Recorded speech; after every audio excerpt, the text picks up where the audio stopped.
returned from a medical leave, so welcome. Tonight on today's Tuesday, January 6th, and it is freezing cold here in central New York. Tonight, my guest is Denny Gager. Denny, hello. Hello, Miss Tammy. How are you? Good.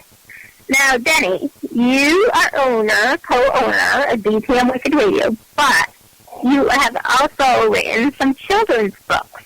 Let's talk about those.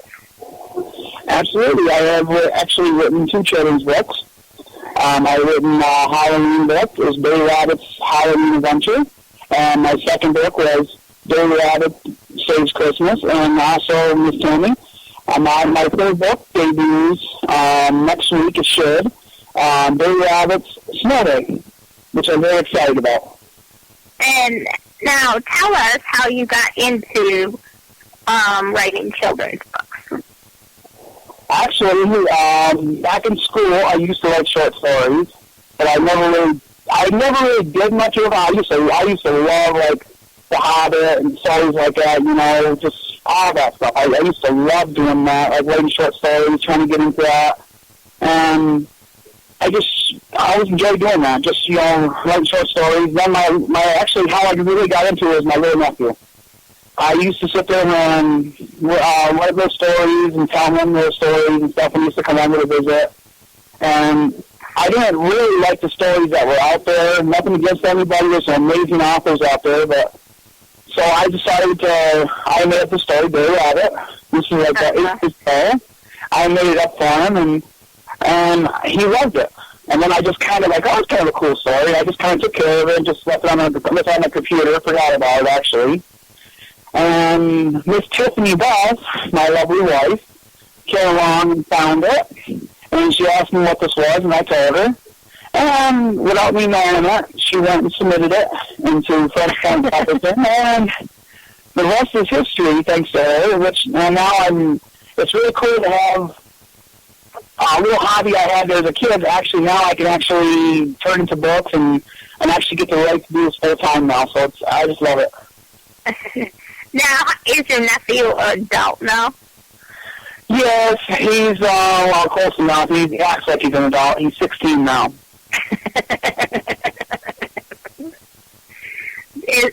Is he proud of you about your books? Yes, he laughs, actually, because he says, I remember that. He goes, you used to tell us, actually, I think maybe it was more than 8 years, maybe like 10 years ago, whatever, but he was a little guy. He actually laughs. He goes, I remember that when you told me that story. And now he actually thinks it's really cool to actually see the book, to actually see it firsthand, the story that I told him, and actually now you can see it in front of him. Now, Rabbit goes on these adventures. He has this Halloween adventure. He has this Christmas adventure. And he has this snow adventure, right? Snow day, yep. A snow day. Is there any other adventures he's going to go on? Actually, I've been trying to do a whole series, so there's going to be at least 6 more coming. Okay. And each story is going to it's going to be a short story. It's going to have little adventures, but also the story is going to tell teach different lessons to the little ones out there. So that they can read it, and then they can take it back, and then they can put it in their own lives, geez, mom and dad telling me not to do this. Maybe this is why, or maybe this is what happened when a bully does something to me. I mean, each book's going to have its own little detail, own little story, to help little guys out there. Oh, okay. Now, why children instead of, adult short story books? Actually, the reason why I like writing for children is I love the way the little guys see the world. They look at the world new every day. I kind of remember a little bit as a kid. You remember, we didn't have the rules we got now. You can't go here. You can't do this. Oh, this is what the sky's blue. We got all these rules, and they've been telling us. Little guys, they're looking at everything for the first time, and they're amazed and taking everything in. And that's why I love writing for little guys, because it gives me a chance to kind of see the world back through their eyes again and experience what it was like to be like a kid, that magic. When you remember your first Christmas, and when your parents or Santa brought you a gift, and you were just like, just that amazement when you're learning everything, just that joy you have. And by doing children's book, it brings that back to me. I get to feel that, and I get to love. I love to see the little guy's faces smile, and it makes me feel really good about myself and what I'm doing. Yes, I remember. I remember like Christmas when I was like 3 or 4. That's my first Christmas memory. So. And that's something you always treasure, right? Yes. Now, tell us, you have been nominated for some awards. Tell us a little about those. Sure. I was nominated for the Children's Crown Award, the Christmas Story was, which is it's a religious, which I'm very honored to be nominated. It's actually a religious award. If you look it up, it's a Christian award. They're nominated for like family values. Somebody nominated it for like family values, and if they feel it's a good family wholesome story, which I'm very proud and honored that somebody actually nominated me for that award. That's nice. Now, let's talk about who was your illustrator on your book. Oh, absolutely, Annette Newman. She's amazing. She's been working with me since day one. It's like it's chemistry. We just connect. We sit here and we talk back and forth on Skype. I give her an idea. Next thing I know, like literally within that day or the next day, I got like 2 or 3 pictures of the character and everything. It's just amazing. Or she'll come to me and she goes, "Hey, is this what you're looking for?" Because I want you to tell them, like about the story. I just kind of talk about the character. And she'll come on, she'll give me like a gigantic poster, send it back to me. It's just amazing how talented she is. Yes, she is an amazing graphic artist. If anyone has, you should check her out. She has designed several logos for DTM Wicked Radio folks. She's just amazing. Yeah, she does she does the banners. She's amazing. Also, you should see her work that she does. I mean, she does the children's drawing. People should just go to French Point Publishing, and you can check out some of her other work because she's done designs for Jason Stanton and many other people. And it's just, she can do stuff like sci-fi. She can do even illustrations. She can do flyers. She can do that. She can do anything. She's amazing. Yes, she is. Now, tell us where you can get your books. Absolutely. You can get my books at barnesandnoble.com. Or you can actually go to Barnes & Noble stores and just ask for it. And if they don't have it on the shelves, they can order it for you. Okay. Amazon.com. Mm-hmm. And there's a few local children's stores here and there that are carrying the book. I can't name them offhand because I'm just finding them out as publisher announcing to you. But Amazon and Barnes & Noble is your best bet. Okay. And they can get the e-book or a hard copy, right? Yep, they can get the Kindle, or they can get, like you said, a hard copy. That is great. Now, you recently did an expo where you were signing your little book there. And you had a good turnout. Is that correct? Yes, at the Roberson Science Center. They had a Christmas festival there. I'm not 100% sure the name. It was a Christmas Tree for Lights, a Festival for Lights, it was called. They had all Christmas trees from all around the world. They had every kind of decoration, and it was just amazing to be there. We got our own little table right between where the entrance everybody comes in, and it was a lot of fun, amazing turnout. Now, I know you wanted to do more family-oriented than the paranormal, and you're trying to expand your projects out of the paranormal field. Is that correct? Yes. I'm completely away from the paranormal field.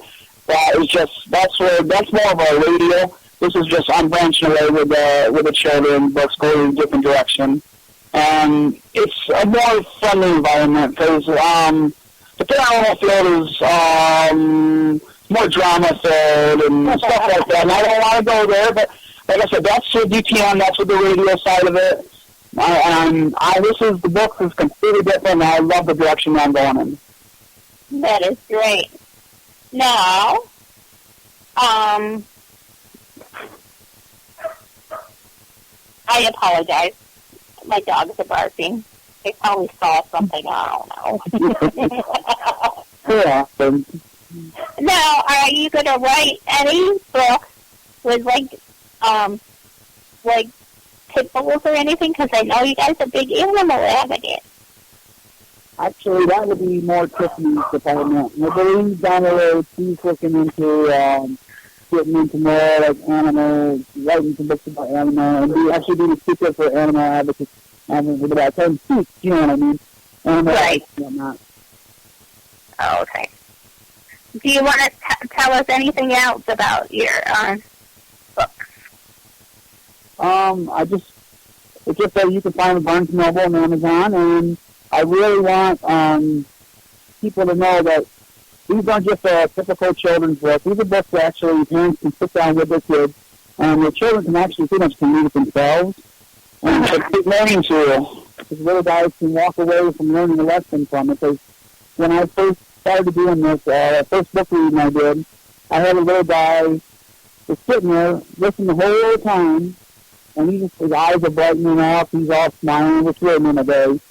And then I had this doll, I don't know who she was, I thought maybe she was with the kid, and she wasn't. She comes out and she goes, well, I don't understand, how come you didn't have the person do this? And the little guy sticks that up and says, because the book is telling you not to be afraid. And her face is dumbfounded, because the little guy who I wrote the book for nailed it right off the bat, and this is the adult who just like, huh? And that just really made my moment. The little guy, bonded with me to let me stand with my book. Now, am I correct on this that a library has picked up your book? Actually, several libraries, yes. Okay. The local library down here in Norwich has. And I believe there's a children's library down in Illinois. And I have donated some books to Sherwood for a few schools in, I believe they're in Massachusetts, I believe. Okay. I donated some books for local libraries and the schools down there to help them out because, for public schools, but they just don't have the funding, so I donated to them. And I have donated some books as well to some children with just different charities for children that have different issues. I'm not quite sure 100% what there was, but they were slow learners a little bit, and I just wanted to help them out. That is great. So that's what it's all about. It's all about the kids, and right. That's my book's about. I just want to get out there and help the little ones, and it's not about money for me. It's just about just getting the books out there and just seeing their smiles. And when I get people come back to me and say that when their child got done reading the book, they're just see the smiles and then happy. Like, for example, we have an autistic child we met down there at Roberson. Mm-hmm. The little guy, and you know about autistic. The little guy comes in, he's looking all over, but he kind of shies away from people. And he's not talking to nobody, and you can tell right away he's autistic. Right. He's walking with his parents, and he's walking right by our table, and all of a sudden he stops. And he took a step back, and he walked over to our table, and he came over to my Christmas book, the Rabbit's Christmas Adventure, and he just started smiling. And for an autistic child to stop and to come over, that's a pretty big step. Right. And I was just blown away. I said to the little guy, I said, would you like a book? And he looked up and he made eye contact with me. And he gave me the biggest smile, it just melted my heart. And I gave him the book there, and he just I was like, here, just grab it. How much? I said, don't worry about it. I said, Merry Christmas. That is great. And that just made my day right there. That's what it was all about. And it just made my day, and it made me feel so good about myself. I was so good just saying, I know that I made that little guy's day. Right. Now, where do you see yourself in the next 5 years? writing children's books? Well, I'm hoping continue with the Denny series as long as I can, because I'm enjoying every moment of it, and maybe down the road, maybe I'll branch off a little bit and go up to a little bit higher age level, but I still see writing children's books, or at least writing, or maybe helping other people, helping other authors, get started into the field. But still writing and working with within the children's world, children's circle. That is great. So, will you expand into other things like little novels or anything? Yeah, the day down the road, once you get going, I'd like to maybe turn, once you get the Denny series out there, kind of expand and make it like a bigger book with with different chapters, or you can turn it out, make it into a big, kind of like a big set.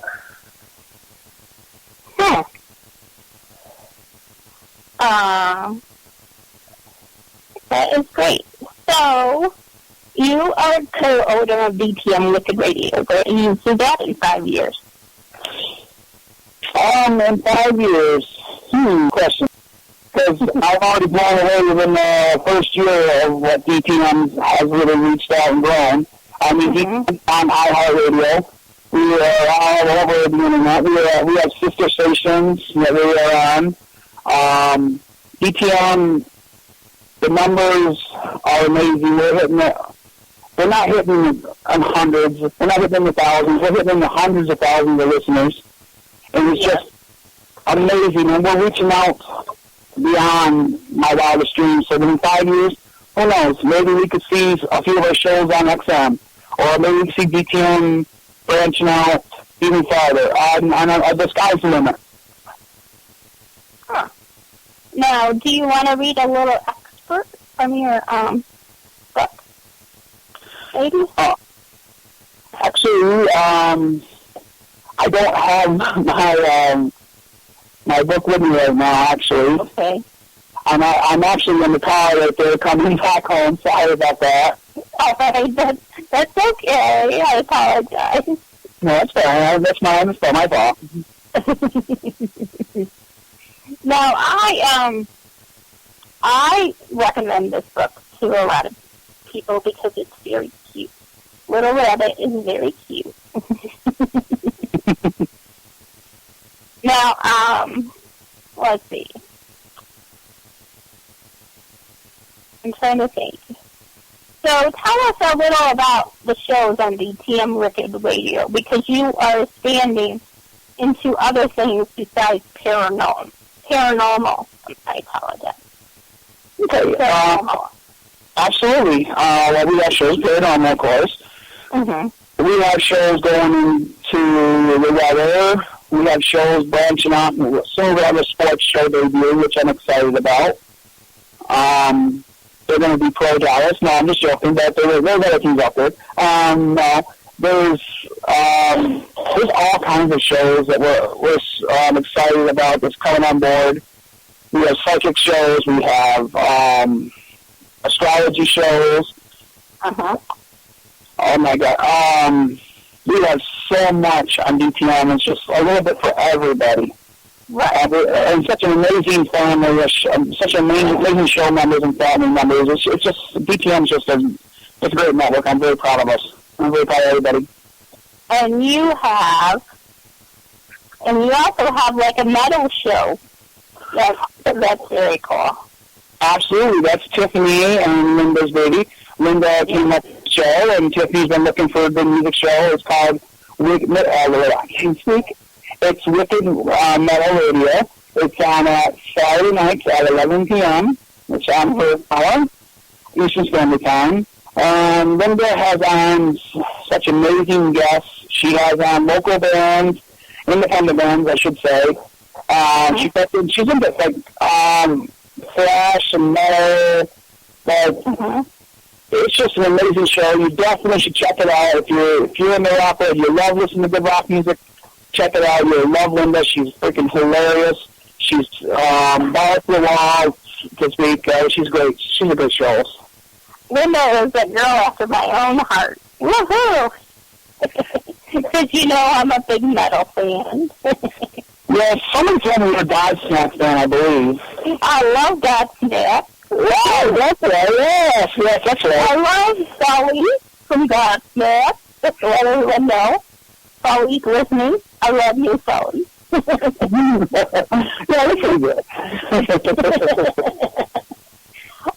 So tell us what events you are doing or upcoming where people can find you.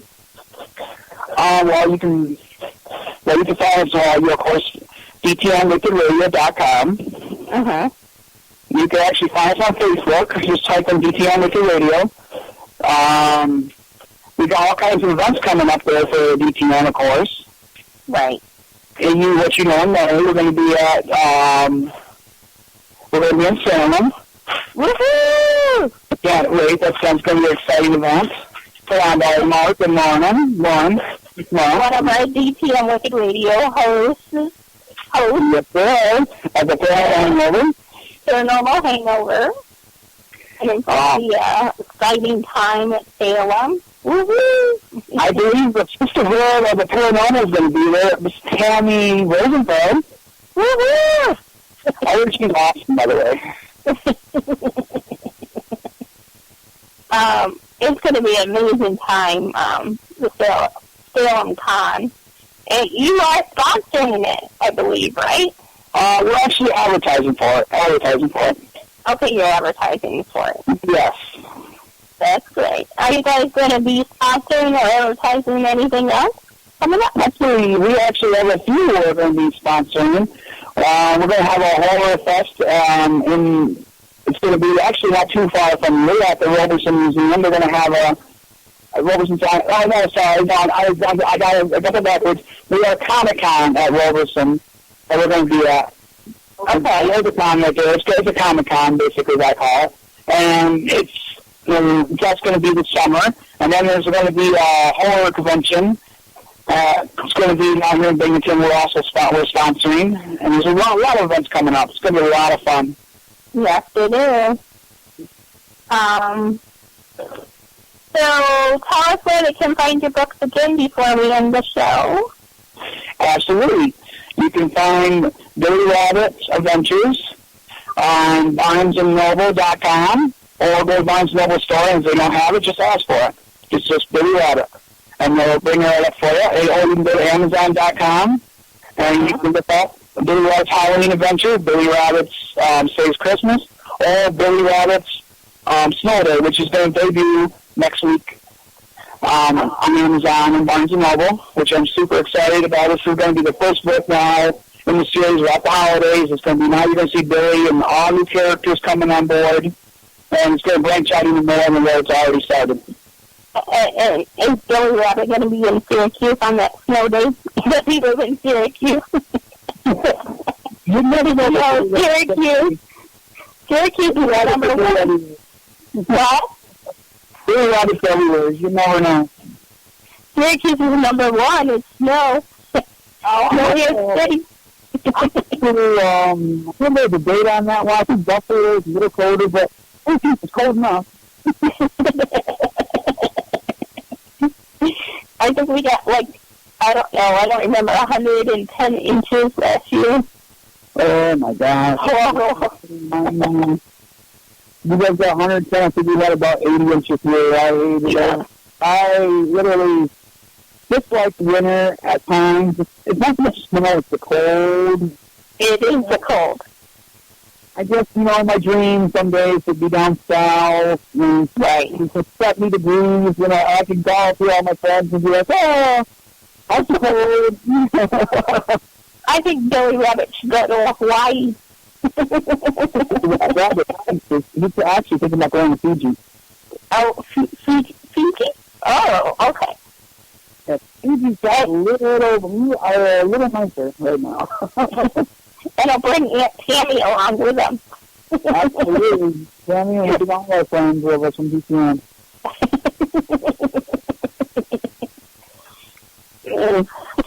Okay. Well, I want to, we're almost out of time. I want to thank you for coming on the show. It's an absolute honor. I'm glad to be the first guest of your daydreaming about your show back. Yes, thank you. And next week I have the author from Bones in the Basement. So come check us out. Thank you. Thank you, Miss Tammy. Bye. Bye, everybody.